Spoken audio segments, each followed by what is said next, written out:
হ্যাঁ কি কো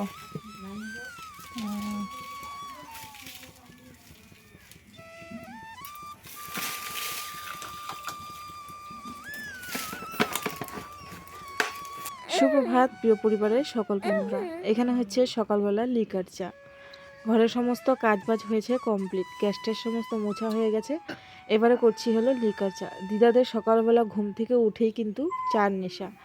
তো ঘুম থেকে উঠেই আর ঘরের কাজবাজ কমপ্লিট করে চা করতে চলে আসছি। এখানে হলো লিকার চা করলাম একটু আদা থেতো করে দিয়ে, কারণ হলো ওরা সকালবেলা ঘুম থেকে উঠেই 6টার মধ্যে চা খেয়ে নেয়। আজ একটু লেট হয়ে গেছে, প্রায় এখন ঘড়িতে বাজে হলো 7:30। এই 7:30টায় ওদেরকে চা করে দিলাম। ওদের নাকি সকালবেলা ঘুম থেকে উঠেই চার নেশা ওঠে, তো আজকে দেরি হয়ে গেছে, সেই জন্য আমাকে বলছে তোদের এখানে একটু সকালে উঠতে পারিস না তোরা? তো আমি বললাম না বাবা, আর সকালে উঠতে পারবো না, কারণ কি আমরা রাতেরবেলা ঘুমোই অনেক রাতে, প্রায় 1:30টা বেজেছে আমাদের ঘুমোতে ঘুমোতে। তারপরে আবার যদি মাম্মাম রাতের বেলা না ঘুমায় তাহলে তো হয়েছে কাজ, তখন আবার আমাকে সারা রাত্রি জেগে থেকে ওকে ঘুম পাড়াতে হয়, তখন আমি কিভাবে সকালবেলা উঠবো? তো বললো যে ঠিক আছে, যখন দিবি তখনই ঠিক আছে। বললাম হ্যাঁ, সবারই একটু অ্যাডজাস্ট করে চলতে হয়, তাই না? তো সেই এই যে এখানে হলো দিদার জন্য, আর দিদাদের যে নিয়ে আসছে একজনকে কাজের জন্য, সেই আরেক দিদা, ওই দুই দিদাকে চা দিলাম, লিকার চা। আর মাসির দুই মেয়ে খাবে দুধ চা। ওদের আবার চায়ের নেশা আছে, ওরা সকালবেলা ঘুম থেকে উঠেই চা খায়। দেখো আমাদের ঘরে কিন্তু আমার বাবুর কোনো চায়ের নেশা নেই, ওকে একটু বনবিটা দাও বা একটু হরলিক্স দাও সেগুলোও খায়, ওর কোনো চায়ের নেশা নেই। আমি হয়তো মাঝে মধ্যে কোনো একদিন ওকে একটু চা করে দেই, লিকার চা, তবুও দুধ চা হয়তো এতদিনেও 2 দিন নাকি খেয়েছে, কিন্তু লিকার চা আমি দেই না ওকে, দেই না, আর দুধ চাও দিই না, হঠাৎ দুটো দিই কোনো সময়, কিন্তু ওদের ঘরে সবার অভ্যাস চা খাওয়ার। তো সেই ওই যে দুজনের জন্য করে নিলাম এখানে দুধ চা, আর দুধ চা দিয়ে দিব দুই বোনকে, আর সাথে হলো দেব চিরা। দুধ নিয়ে আসছিল দিদার বাড়ির থেকে, কারণ হলো আমাদের এখানে ভালো দুধ পাওয়া যায় না, দুধের ভীষণ ক্রাইসিস টাউনে। গ্রাম এলাকাতে কিন্তু দুধের অভাব নেই, দুধ যে কোনো বাড়িতে কিন্তু দুধ পাওয়া যায়। তো এই যে মাসির মেয়ে দুটো আসলো, এবারে হলো ওদেরকে জিজ্ঞাসা করছি যে তোরা দুধ চা খাবি তো? বলে কি হ্যাঁ হ্যাঁ। তো ওই যে বলছে ব্রাশ করে নিই তারপরে চা নিব, ঠিক তারটা ঢেকে রেখে দিলাম। হ্যালো বন্ধুরা, good morning, welcome back to my channel Puja Bongaigaon daily vlog. নতুন আরেকটি ব্লগে তোমাদের সবাইকে অনেক স্বাগত, অনেক ভালোবাসা জানিয়ে আজকে নতুন আরেকটি ব্লগ শুরু করছি। ঘুম থেকে এক এক করে সব উঠে গেছে, কারণ কি ওরা রাতেরবেলা ঘুমিয়েছে, তখন বাজে 9টা, এখান থেকে গেল 9টার সময় গেল, 9টার সময় ঘুমিয়ে পড়েছে। আর সকালবেলা 5টার সময় উঠেছে, উঠে এই যে হাল্লা চিল্লা শুরু করেছে, মানে সব উঠে গেছে। বাবু উঠে বসেছিল, ওকে ধাওয়া দিয়ে আবার ঘুম পাড়লাম, কারণ কি এত সকালে উঠবে, সারাটা দিন তো আর ঘুম নেই চোখে, তো সারাদিন এই যে টই টই টই টই করতে থাকবে, সেই জন্য ওকে বললাম তুই ঘুমা, আমি যতক্ষণ না ডাকবো উঠবি না।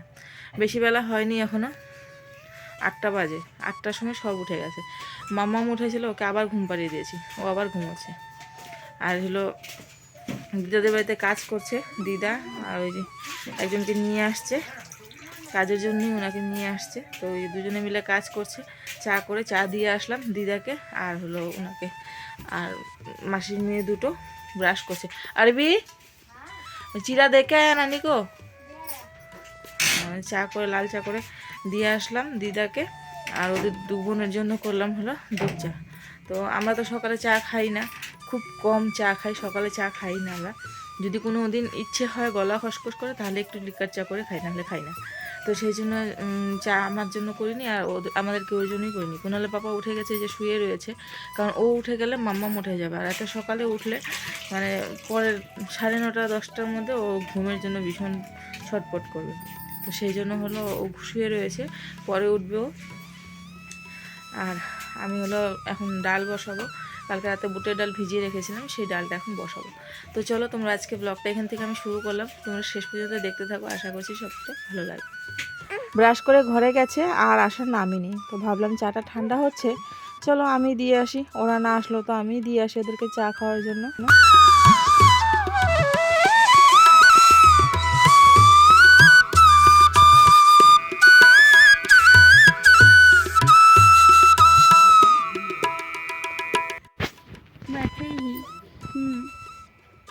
হ্যাঁ হ্যাঁ হ্যাঁ হ্যাঁ, ঠিক कोनी गई लड्डू तेन छुके भी कच्चे भी कोनी गई बैठी छुट्टी ही हाँ बेटा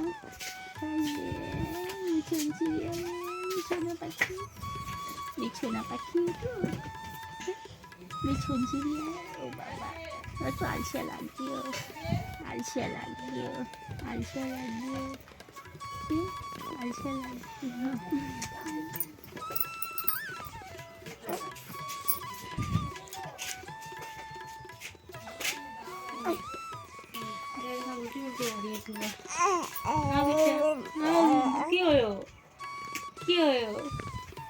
जीप निकाल निकाल के क्यों दिखा रही है डिग्गी डिग्गी डिग्गी डिग्गी डिग्गी डिग्गी डिग्गी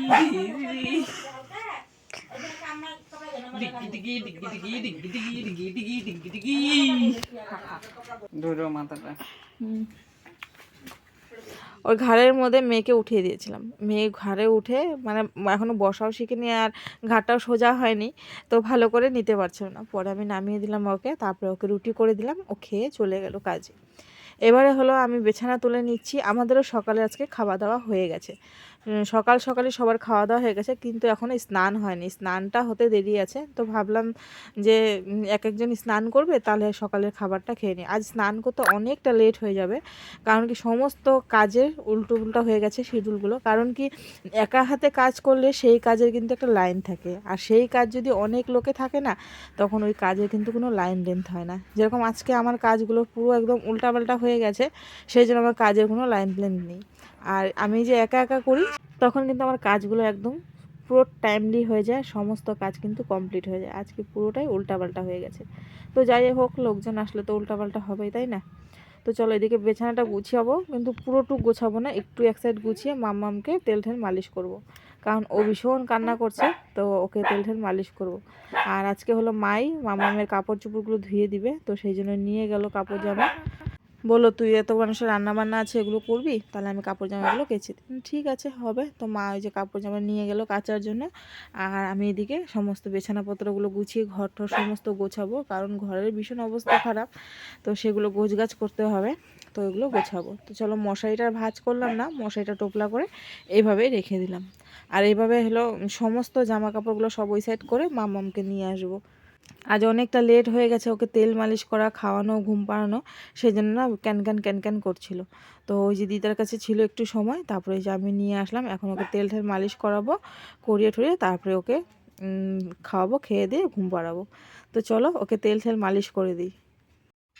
তো এই যে মেয়েটাকে সাজুগুজু করিয়ে দিলাম, করে ঠরে রেডি। আজকে একদম ওর খাওয়া দাওয়াটা টাইম টেবিল হলো না, ভীষণ কান্না করছে খাবার জন্য। এখন কিন্তু খেয়ে ঘুমিয়ে পড়বে, তাই না মা? তাই না মা? ঝুনে মাটা উইলে উইলে বাবা, উইলে খিদে পাইছে, এখন খাবো, এখন খেয়ে ঘুমাবো। হ্যাঁ হ্যাঁ হ্যাঁ হ্যাঁ হ্যাঁ হ্যাঁ, তুমি সাজুগাজু হয়ে গেছে, মালিশ টালিশ সব কমপ্লিট হয়ে গেছে, এখন যে খাবো আমরা, খায় ঘুমো দিব। কেন কান্দু করছো আরো? হ্যাঁ, কান্দু করার তো কিছু নাই, চলো খায় ঘুমো দিই। হ্যাঁ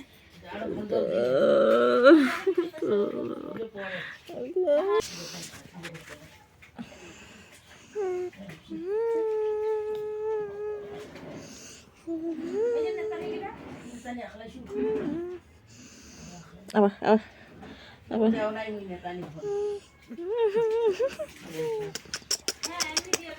আবার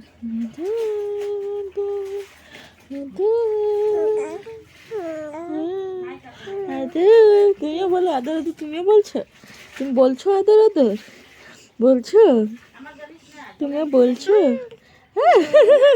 সত্যি তো আমাদের মেয়েদের জীবন কেমন বলো তো, ছোটোবেলাটা মা বাবা কত ভালোবাসে, কত আদর করে। যে আস্তে আস্তে বড় হই, তখন সংসারের কাজ কর্ম, সংসারের টেনশন সব কিছু মিলে আমাদের কিন্তু সেই আদর যত্ন সবটা কিন্তু ভুলেই যাই। সেই যখন আবার একটা বাচ্চা ছোট্ট আসে পৃথিবীতে, তখন ওকে যখন আদর করি সেই যত্নগুলো মনে হয় নিজেও পাচ্ছি আবার। কারণ কি ওই যে একটু করে খেলে, একটু করে আদর করে, এটা করে সেইটা করে, কত কিছু করে। এই যে মাম্মা আজকে আমাকে কত আদর করছে, কত যত্ন করছে, আমার কি ভালো লাগছে। যত্ন কি, শুধু আমাকে কত আদর করছে, আমার কি আনন্দটাই না লাগছে। আর আদরটা কি, আমি নিজে নিজেই ওর হাত দিয়ে আমাকে সত্তাচ্ছি, মাম্মা একটু আদর করো না, আমাকে তো কেউ আদর করে না, তুমি একটু আদর করো না। তাই বলে বলে ওর কাছে আদর খাচ্ছি, কি ভালোইটা না লাগছে। মানে ওর সাথে সাথে খেলছি, আদর খাচ্ছি, ওকে আদর করছিও, ভীষণ ভালো লাগছিল। তো যাই হোক, এবারে চলো মাম্মামকে একটু ঘুম পাড়িয়ে নিই। এখন বাজে ঘড়িতে 1:30। এই যে এখন গিয়ে মেয়ে ঘুমোলো, আর আমি বিছানাটা গুছিয়েছিলাম, সবগুলো বিছানায় এসে পুরো বিছানা এলোমেলো করে দিয়েছে। আর এগুলো দেখো এখনও গোছানোই হয়নি, এগুলো গোছাবো, আগে ভাতটা বসিয়ে দিয়েছি। তো বন্ধুরা, মাম্মামকে ওদিকে ঘুম পাড়িয়ে দিয়ে আসলাম এখানে রান্নাঘরে। একবার ভাত হয়ে গেছে, আবারও ভাত বসিয়েছি, দ্বিতীয়বার ভাত হচ্ছে। আর মা করলো পেঁপে মাখা, কারণ কি সকালবেলা কুনালে পাপাকে পেঁপে মাখা করে দিয়েছিল। তো এই যে পেঁপে মাখা করলো মা, তো মা পেঁপে মাখা করলো, এখন পেঁপে মাখা খাবো মা আর আমি। মাম্মাম বারবার ঘুম থেকে উঠে যাচ্ছে, কারণ গরম লাগছে ঘরের মধ্যে, সেই জন্য বারবার উঠে যাচ্ছে। ওকে ঘুম পাড়াচ্ছি আর রান্না করছি। হ্যাঁ, তো আলু সেদ্ধ করে নিয়েছি, ডাল হয়ে গেছে।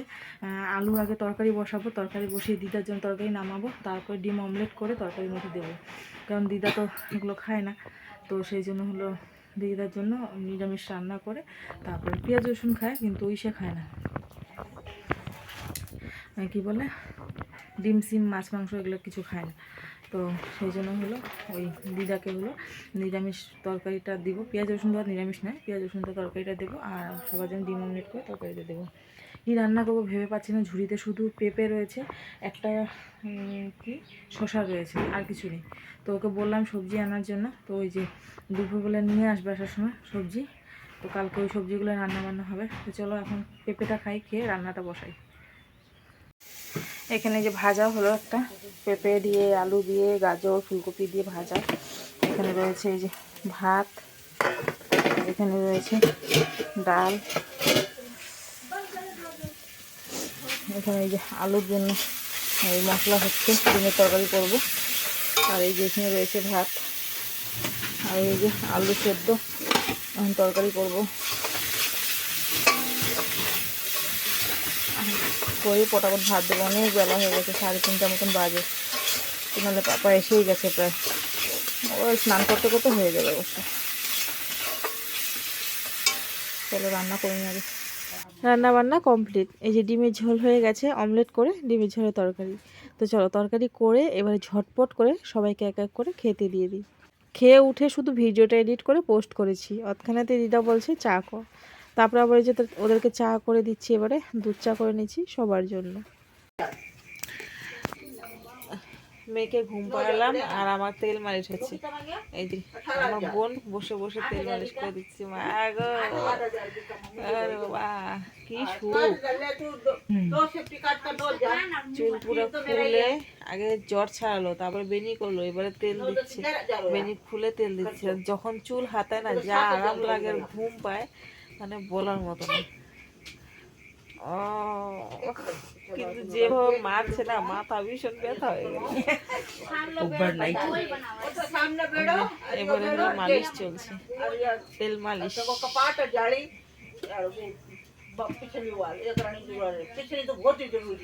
এবারে তেল মালিশ मोर मार मुझे चूड़ी छाड़ो ना ना ছাড়িস। मेरी मम्मी का मैं चूड़ी नहीं छेड़ती তেল দিয়ে দিই মনে হয়। মিঠুন বেটা, মো মিঠুন বেটা না, ও মাসি মাথা নাড়ি নাড়ি ঘুম পেটে।